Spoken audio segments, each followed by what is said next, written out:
A forearm shaft fracture, AO classification 22C1, will be repaired with two 3.5 LCPs, an 8-hole and an 11-hole plate.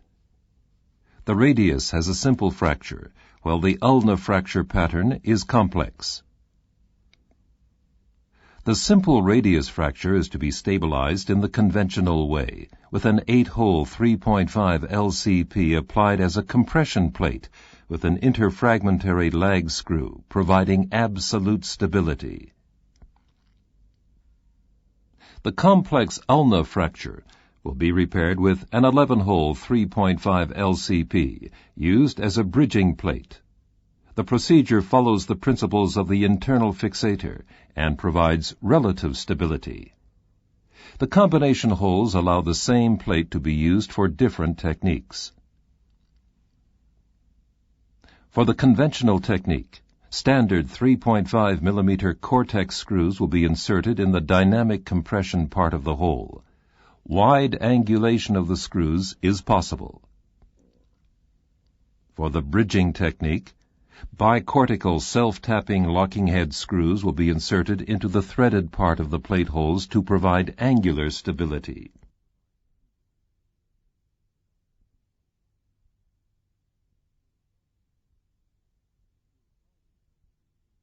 To apply the LCP to the radius in the conventional way, the following instruments are used: the 2.5 and 3.5 mm drill bits, the 3.5 universal drill guide, the 3.5 2.5 double drill guide, the depth gauge, the 3.5 mm tap and handle, and the small hexagonal screwdriver with holding sleeve. The eccentric and neutral pre-drilling for the standard screws has to be carried out with the universal drill guide. To pre-drill eccentrically, the universal drill guide is placed at the edge of the dynamic compression portion of the combination hole. To pre-drill in the neutral position, the universal drill guide is pressed into the hole, revealing the telescopic inner sleeve. To apply axial compression, the first screw must be placed close to the obtuse angle of the oblique fracture. When driving home the eccentrically inserted screw in the opposite fragment, the fracture will be compressed and held in place. However, if the first screw is placed in the fragment with the acute angle, the insertion of the eccentric screw will cause the fragment to glide along the oblique fracture line and be displaced. To expose the two fractures, separate incisions, one for the ulna and one for the radius, are preferred. A single incision would need too much dissection. The radius is slightly curved, so the plate must be contoured. The bending template helps to obtain the correct curvature. Choosing an 8-hole LCP requires that the appropriate plate hole already be selected for the interfragmentary lag screw that will be inserted across the oblique fracture. 3 holes will lie over the proximal fragment and 4 over the distal fragment. 1 hole is left free for the lag screw. The first screw hole is proximal to the fracture and close to the obtuse angle. It is drilled neutrally with the 2.5 mm drill bit through the universal drill guide. The screw length is measured with the depth gauge.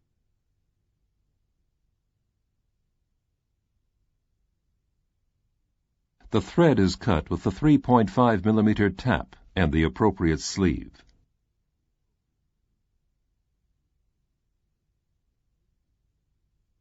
The plate is fixed with the first 3.5 mm Cortex screw.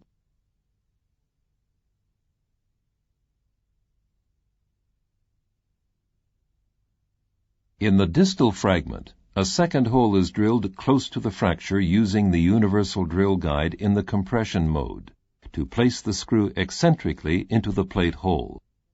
To do so, the telescopic sleeve of the guide may not be pressed onto the bone. Instead, the sleeve is only held against the smooth end of the DC plate hole. The depth is measured, and the thread is cut.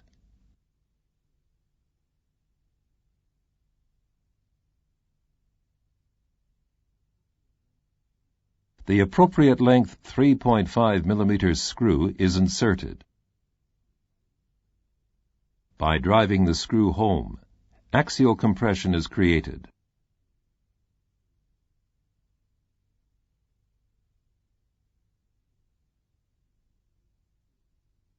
The first screw is now checked for tightness. To improve interfragmentary compression across the fracture gap, an oblique lag screw is used. First, only the glide hole in the near cortex is drilled with the 3.5 mm drill bit centered with the drill sleeve in the DC hole. The 2.5 drill sleeve is inserted into the glide hole and a 2.5 mm thread hole is drilled in the far cortex.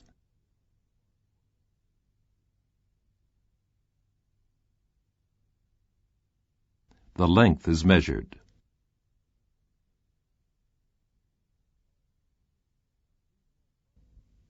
A 3.5 mm thread is cut in the far cortex only.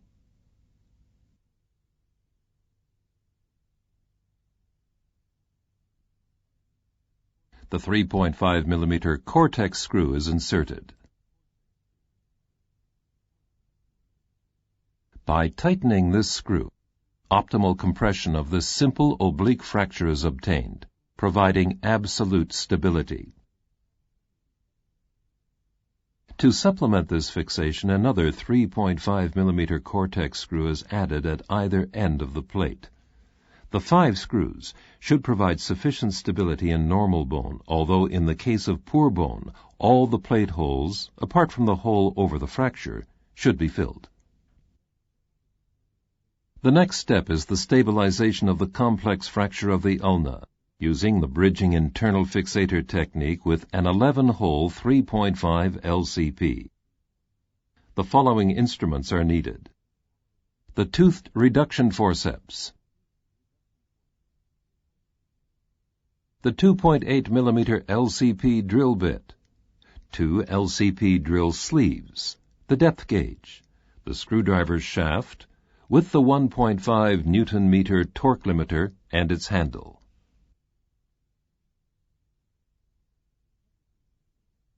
Because of the intermuscular membrane between the radius and the ulna, an approximate reduction of the length and the alignment of the ulna will have taken place during the fixation of the simpler radius fracture. As a rule, the plate does not have to be contoured to the straight shaft of the ulna. In the exercise, the plate is fixed to the distal main fragment with reduction forceps. In a clinical environment, the plate may be inserted subcutaneously with the help of the LCP drill sleeve, leaving the fracture area unexposed. Bicortical locking head screws are inserted into the end holes of the plate. These 2 screws still allow limited correction of the axial alignment, but no correction of the length or rotation. The threaded drill guide is carefully inserted into the corresponding part of the combination hole.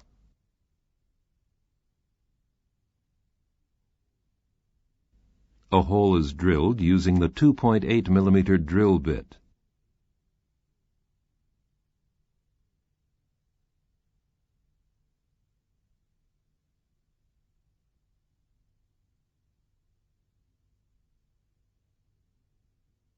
After removing the drill sleeve, the length is measured.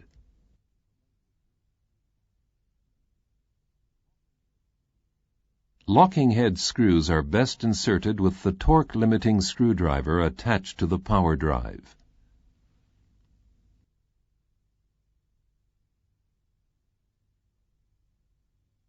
However, the last few turns must be made by hand to prevent over-tightening the screws in the plate holes. At this point, if the other end of the plate is not well secured, the helicopter effect may occur. Before completely tightening the first screw, the plate is fixed to the bone using the most distal plate hole in the same manner.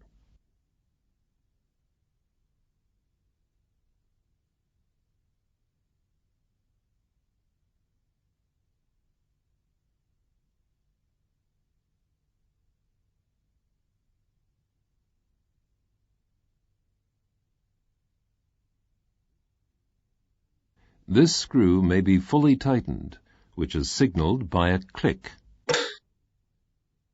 The first screw is now fully tightened, again until a click is heard.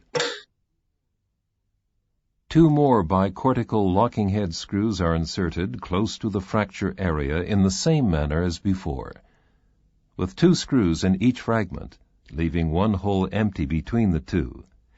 Adequate stability to bridge the complex fracture is obtained. This exercise has illustrated how the LCP can be applied in 2 different ways. First, as a conventional compression plate for the simple fracture of the radius, and then as a purely internal fixator to bridge the complex fracture of the ulna. The radiographs of the model show the result of the procedure.